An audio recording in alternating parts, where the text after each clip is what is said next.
Hello and welcome to another update video about XRP. On the XRP chart, we've had an initial A-wave rally. As you know, it was in 3 waves. And then this ABC correction has now unfolded. Well, it might be complete, maybe nearly complete, but that will only be confirmed if we see the first wave 1 to the upside, followed by a wave 2 pullback. So the first noticeable rally, ideally above 53 cents, followed by a 3-wave corrective pullback and then a break above this wave 1 high. That would be a solid confirmation that we've actually bottomed. Basically, the formation of higher highs, higher lows hasn't happened yet. We've seen a 3-wave rally, yes, and then even a slightly higher high, which I consider a B-wave top. And then this support area is holding. I've added today the micro resistance area here, which is simply the 50% retracement of the decline, because the decline looks impulsive. So I use the 50% retracement as a general rule to define when the impulse is broken, which means a break above it would be a first indication that we're going the other way. That would go along with a break above that last swing high here around 53.9 cents, which formed on Sunday.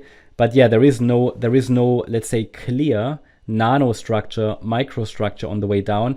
There's just no clear structure here that I could use. I mean, I could come up with something, but the point is it wouldn't be reliable, so I don't want to show it because it would give you a false sense of, let's say, maybe certainty or clarity. There isn't the clarity there, not on the micro level. The support levels are clear, the price has reacted to support, and no change to the scenario at the moment. Even if we form another low, it would not invalidate the idea of an A-B structure here, which could be followed by a C-wave rally, because B-waves can overshoot to the downside.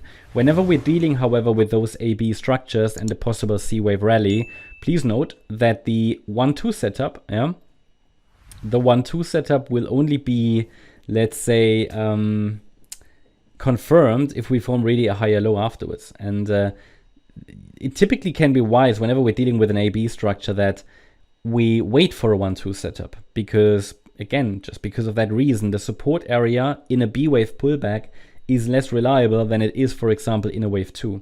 So if this was a 1-2 setup, I really wouldn't want it to break below 42.6 cents.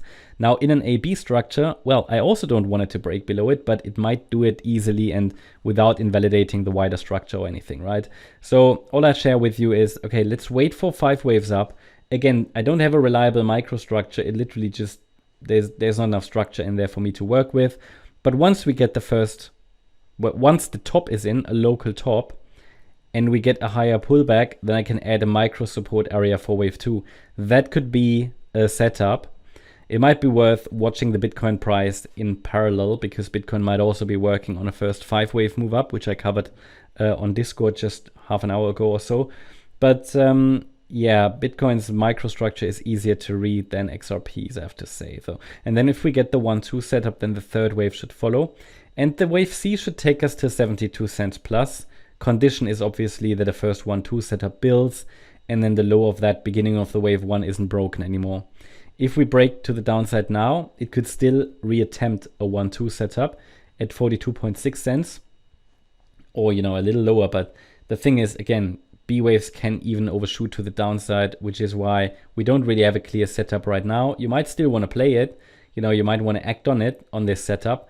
An A-B structure is just less clear than a 1-2 setup would be. Hope that kind of makes sense. Just important to understand that the next support is at 42.6 cents. And then we have here 37 cents, which is the larger support, the larger, let's say, larger time frame, larger degree support. And for now, I think we just need to be watching if the price can push a little higher, maybe even break above resistance at 53.3 cents. That would be an additional indication a low is in, but ultimately the market needs to prove it by holding a higher low in the first decent pullback. That's the update about XRP. Hope you liked the update. If you did, please hit the like button, leave a comment, and subscribe. And if you really like the content, then please check out the channel membership. Also, make sure that you follow us on Instagram and Twitter for additional content. Thanks a lot for watching. Bye-bye.